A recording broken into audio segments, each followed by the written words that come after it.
are you a hero leader? Are you one of those leaders like I was, and maybe still am a little bit, who just go around, and I remember telling my husband this once, where I was going around one day feeling like I was just plugging holes in a dam, right? I was just going around and plugging this hole and plugging that hole, hoping that the dam wouldn't break and the water would not flood us. That's how I was leading. Many of you might be leading the same way. You might be trying to stop and trying to save everyone on your team, trying to have all of the answers, answering emails at 2 a.m. because you're completely overwhelmed, being reactive to every single fire and getting really good at firefighting on the front lines. But we all know leaders like this, and we probably all have been leaders like this. But is that truly leading? When you just strap your team on your back and you're forging forward and solving every crisis for everyone that's either beside you or behind you or in front of you at all times during the day. And I will say, when I was growing up, this type of leadership was glorified, and it still might be in your organizations. We call them heroes, dedicated, indispensable people. But this really is not the leadership that we're going to need in this next era of AI. It's really going to hinder our success, and not only your success, but it also makes your teams weaker. So let's dive into this. Let's dive into that the hero leader is dead. We have to stop trying to save everyone and enable our teams to successfully lead change, create momentum, and we're going to talk about how to do that today.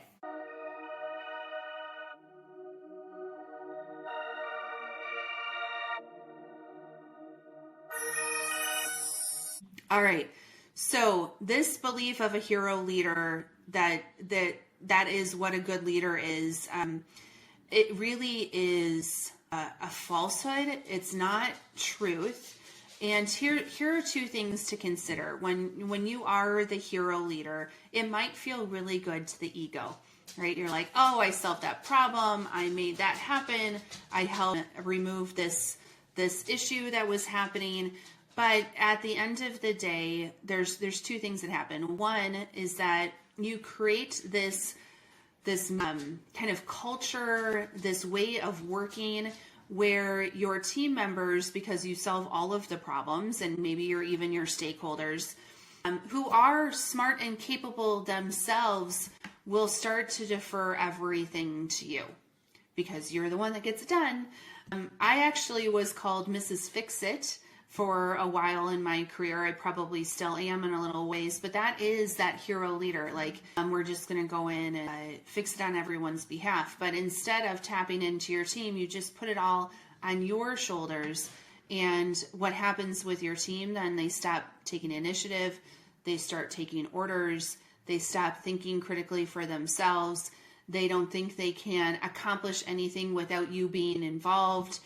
And it is actually a literal learned psychological process of learned helplessness. And you're unintentionally teaching your team to be helpless when you are the hero leader. So that's really issue number one. Issue number two, and I talk a lot about this in my book, ALICE, Leading Change in the AI Era, around how I used to get burnt out all the time. And I still do. I'm working on it. I know the techniques around it, and I talk a lot about that in the book. But when you are the hero leader, you will burn out because you are taking everything on. You're so caught up in the day-to-day.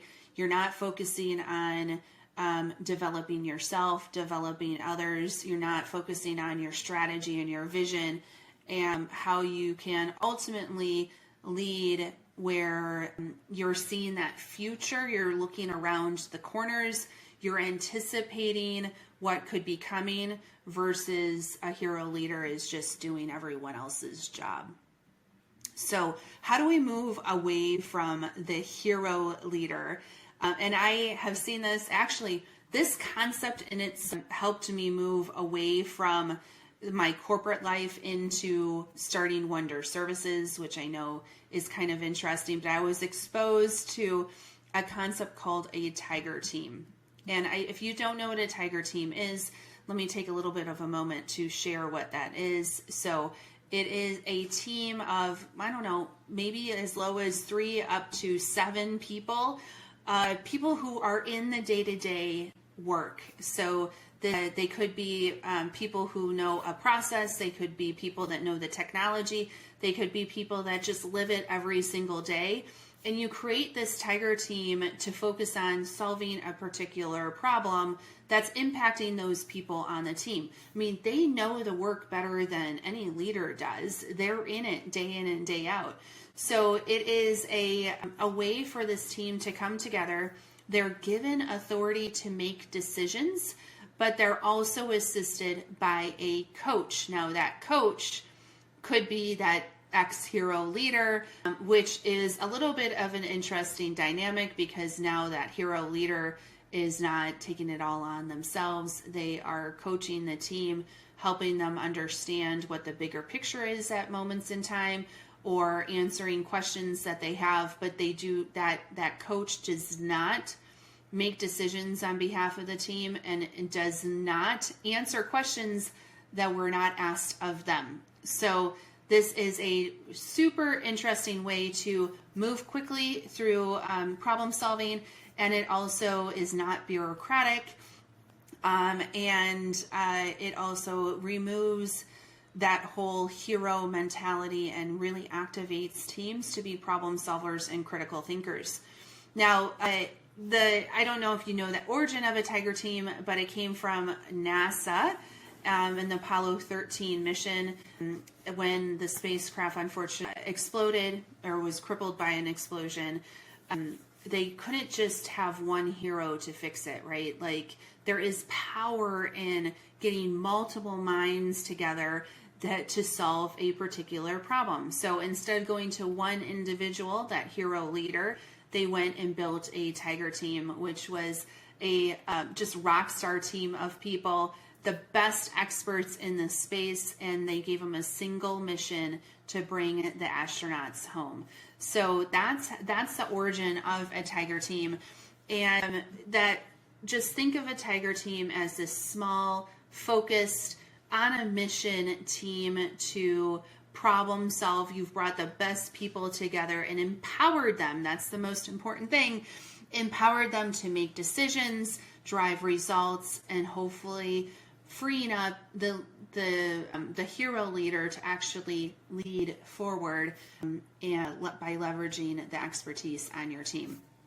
So now, how do you build a tiger team? So this is a very practical way of doing it. I don't know if I even have to go into a lot of detail around this, but one of the things that I always think of is what problem are you trying to solve?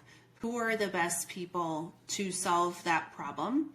And then empower the team to be successful. Now, when you become a coach of this tiger team, let's just say you're a coach, you also have to set rules of engagement. For instance, how are they going to communicate? What is the update cadence? How do they want to interact with the coach? How quickly do we want to get this done? What do those milestones look like? So there's a bit of project planning, if you will, around the tiger team.